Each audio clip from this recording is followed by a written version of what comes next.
வணக்கம் நண்பர்களே. ஊட்டச்சத்தான உணவு குடுக்கணும். நம்ம குழந்தைகளுக்கு நல்ல ஒரு ரசாயனம் கலக்காத உணவுகள குடுக்கணும் அப்படின்ற ஒரு நோக்கத்துக்காக தான், கிட்டத்தட்ட ஒரு 13 வருஷம் கஷ்டப்பட்டு இந்த நிலத்த வாங்கியிருக்கோம். நானும் என்னோட அண்ணாவும் சேர்ந்து. கிட்டத்தட்ட 1லேருந்து ஒரு 1 1/4 ஏக்கர் நம்ம நிலம் இருக்கும். மானாவாரி விவசாய நிலம் தான். நமக்கு இப்ப கொள்ளு அறுவடை முடிஞ்சு கிட்டத்தட்ட ஒரு 4, 5 நாள் ஆச்சு.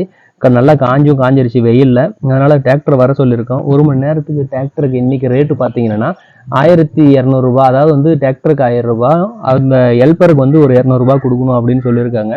அந்த அளவுக்கு ஸ்பெஷாலிட்டியான மிஷினும் நம்ம ஊர் சைடு எல்லாம் கிடையாது. நான் திருப்பத்தூர் மாவட்டம் நாட்றம்பள்ளி தாலுக்கா பச்சூர்ன்ற ஒரு கிராமத்திலிருந்து தான் நான் பேசுறேன். நானும் ஒரு கம்பெனில இன்ஜினியரா வேலை செய்றேன். சாட்டர்டே சண்டே ஆச்சுன்னா விவசாயம் மட்டும்தான். ஏன்னா மற்ற வேலைகள் எல்லாம் செய்ய தோணுமோ இல்லையான்னு தெரியாது. விவசாயம் இப்ப நம்ம மானாவாரி விவசாயத்தை பொறுத்த வரைக்கும் மழைக்காலங்களில் மட்டும்தான் மானாவாரி விவசாயத்தை மேக்சிமம் செய்ய முடியும். அதே போரோ இல்லை கிணறோ இருந்தாக்க நல்லா விவசாயம் செய்யலாம். நம்ம கிட்ட பார்த்தீங்கன்னா போர் இருக்கு, ஆனால் சர்வீஸ் நம்ம கிட்ட கிடையாது. அதனால ரீசெண்ட்லி நம்ம கொள்ளு அறுவடை முடிஞ்சு இன்னைக்கு மார்க்கெட்ல கொள்ளோட விலை பார்த்தீங்கன்னா ரூ. 63 அப்படின்னு சொல்லிட்டு நம்ம கிட்ட இடைத்தரகர்கள் கேட்டிருக்காங்க. போன வருஷம் ரூ. 54 வாங்கினாங்க. இந்த வருஷம் ரூ. 63 அப்படின்னு சொல்லியிருக்காங்க. கொள்ளோட தரம் பார்த்தீங்கன்னா ரொம்பவே நல்லாவே வந்திருக்கு. இந்த அளவுக்கு தரம் வரும் அப்படின்னு சொல்லிட்டு நான் நினைச்சு கூட பார்க்கல. ஏன்னா இந்த வருஷம் விளைச்சல் ரொம்ப கம்மி தான். ஏன்னா நம்ம கொள்ளு விளைச்சல் பார்த்தீங்கன்னா ஒன்ஸு ஒரு 2லேருந்து 3 டைம் தான் நல்லாவே மழை வந்திருக்கும் அப்படின்னு சொல்லிட்டு நான் நினைக்கிறேன். இல்லைன்னா மழை மட்டும் பெஞ்சிருந்தா நல்லாவே நமக்கு கொள்ளு அறுவடை வந்திருக்கும். இப்போ பார்த்தீங்கன்னா நமக்கு கம்மியாக தான் வந்திருக்கு. அதாவது ஒரு 100லேருந்து ஒரு 130 கிலோ சம்திங் வர்றதுக்கான வாய்ப்புகள் இருக்கு. அதோட நோக்கம் என்ன அப்படின்னு சொல்லி கேட்டிங்கன்னா, உங்களுக்கு தேவை அப்படின்னு சொன்னீங்கன்னா, நான் கம்மி ரேட்டுக்கு, அதாவது ஒரு ரூ. 60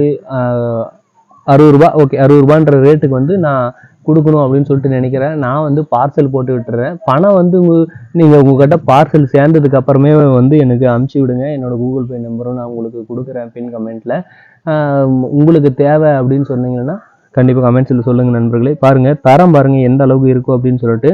ஒரே ஒரு சிப்பி கூட அதில் கிடையாது. அந்த அளவுக்கு தரமான ஒரு கொள்ளு தான் நான் வச்சு நமக்கு கிடைச்சிருக்கு.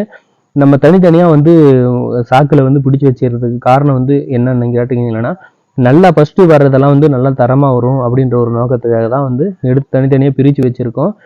அடுத்த வருஷம் விதைக்கு நமக்கு தேவை. அதாவது ஒரு 10லேருந்து ஒரு 12 கிலோ விதைக்காக எடுத்து வைப்போம். மீதியெல்லாம் பார்த்தீங்கன்னா நம்ம வீட்டு தேவைக்கும் எடுத்து வச்சுன்னு இங்கே நம்ம இடைத்தரகர்களுக்கு கொடுத்துருவோம். இதை நிறைய நாள் வச்சோம்னா அதில் வண்டு விழுந்துடும். அந்த ஒரு காரணத்துக்காக தான் உடனே அடித்து முடித்த உடனே நம்ம சேல் பண்ணிடுவோம். இல்லைனா வேற எதனா ரசாயனம் மாதிரி உரங்கள், ஒரு ரசாயனம் போட்டு வச்சா மட்டுமே இது வண்டு விழாது இருக்கும். அந்த ஒரு காரணத்துக்காக தான் உங்களுக்கு தேவைன்னா சீக்கிரம் கமெண்ட்ஸில் சொல்லுங்கள். நான் ஒரு 2-3 நாள் வெயிட் பண்ணுறேன். தேவைன்ற நண்பர்கள் சொன்னீங்கன்னா கொரியர் போட்டு விட்டுட்டு அதுக்கப்புறம் உங்கள்கிட்ட ரீச் ஆனதுக்கப்புறமே எனக்கு பேமெண்ட் பண்ணுங்கள்.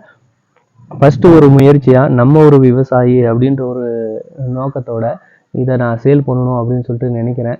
ஒரு விவசாயிக்கு நீங்களும் உதவி செஞ்ச மாதிரி இருக்கும், நாங்களும் அது மூலிமா ஒரு பெனிஃபிட் எடுத்த மாதிரியும் இருக்கும். ரெண்டாவது, நல்ல ஒரு தரமான உணவு அவங்கக்கிட்ட சேர்த்து ஒரு நோக்கமும் எங்களுக்கு ஒரு நம்பிக்கையும் இருக்கும். நீங்களும் சாப்பிட்டு பார்த்து சொல்லுவீங்க. நிறைய மருத்துவ குணங்களும் நிறைஞ்சது தான் இந்த கொள்ளு. அதாவது கொழுப்பு சத்தை கரைக்கக்கூடியது அப்படின்னு சொல்லிட்டு சொல்கிறாங்க. அது நீங்களும் கேள்விப்பட்டிருப்பீங்கன்னு நான் நினைக்கிறேன். உங்களுக்கு தேவைன்னா கமெண்ட்ஸில் சொல்லுங்கள் நண்பர்களே. இது பூசா நம்ம மாடுக்குன்னு தனியாக பின்னாடி பாருங்கள் ஒரு கொட்டகை அமைக்கிறோம். அதுவும் கூடிய சீக்கிரத்தில் மாடு ஆடு வைக்கணும் அப்படின்ற ஒரு நோக்கத்துக்காக தான் அதை ரெடி பண்ணிகிட்ருக்கேன். அதோட ஃபுல் வீடாகவும் கூடிய சீக்கிரத்தில் நான் கொடுக்குறேன். என்னோட ஜாயின்ட் ஃபேமிலியாக சேர்ந்து தான் நாங்கள் இதை அடிச்சுட்டு வரோம். லாஸ்ட்டாக முடிஞ்சிருச்சு, அடித்து முடிக்க போகிறோம். பாருங்கள் எப்படி வந்திருக்கும் அப்படின்னு சொல்லிட்டு. கொள்ளை பொறுத்த வரைக்கும் நல்லாவே வந்திருக்கு. நீங்கள் இதுக்கு முன்னே கொள்ளை சாப்பிட்ருக்கீங்களா, இல்லை கேள்விப்பட்டிருக்கீங்களா? கேள்விப்பட்டிருந்தா கமெண்ட்ஸில் சொல்லுங்கள். இந்த வீடியோவோட நோக்கம் என்னென்னா, நல்ல ஒரு உணவை நம்ம சேனல் மூலிமா நிறைய பேருக்கு கொடுக்கணும் அப்படின்ற ஒரு நோக்கம் மட்டுமே தவிர மற்றபடி வேறு எதுவும் ஒரு நோக்கமும் எனக்கு கிடையாது. ஏன்னா என்ன மாதிரி நீங்களும் ஃபீல் பண்ணுறதுக்கான வாய்ப்புகள் இருக்குது. நிலம் வாங்கணும், விவசாயம் செய்யணும்னு சொல்லிட்டு நிறைய நண்பர்கள் விரும்புவீங்க. ஆனால் அவங்களால செய்ய முடியும், இல்லை அவங்களோட வேலை சுமையோ இல்லை மற்றபடி வேறு எதனா சுச்சுவேஷனோ இருக்கும் அவங்களுக்கு. அதனால் செய்ய முடியாத போகும். எல்லாமே நமக்கு அமைஞ்சிருக்கு. அதனால தான் என்னால் முடிஞ்ச அளவுக்கு வருஷம் நம்ம ஒரு விவசாயி அப்படின்னு சொல்லிட்டு ஒரு லோகோ போட்டு அது மூலிமா என்னால் முடிஞ்ச ஒரு உதவியை செய்யணும் அப்படின்னு சொல்லிட்டு நான் உங்களுக்கு நினைக்கிறேன். தேவைன்ற நண்பர்கள் சொல்லுங்கள் நண்பர்களே. முடிஞ்சாச்சு கொள்ளு அறுவடை. இது லாஸ்ட்டு. இதில் பாருங்கள் பச்சை பச்சையாக இருக்கிறது பிடிங்கி இப்போ 2 நாள் தான் ஆச்சு. அதனால தான் வந்து அந்த மாதிரி பச்சையாக இருக்குது. உங்களுக்கு நான் அனுப்புறதுல வந்து எந்த ஒரு மிஸ்டேக்கும் வராது. நான் உங்களுக்கு வந்து அனுப்பிச்சி வைக்கிறேன். நேரடி விவசாயிகிட்ட இருந்து வாங்கின ஒரு திருப்தியும் உங்களுக்கு இருக்கும். நான் வந்து நல்ல ஒரு உணவை கொடுத்தேன் அப்படின்ற ஒரு மன திருப்தியும் எனக்கும் இருக்கும். இந்த வீடியோ பிடிச்சிருந்தா கண்டிப்பாக வந்து லைக் அண்ட் சப்ஸ்கிரைப் பண்ணி விடுங்க நண்பர்களே. எனக்கு அடுத்த வீடியோ போடுறதுக்கு மோட்டிவேஷனாக இருக்கும். அந்த ஒரு நோக்கம் மட்டுமே.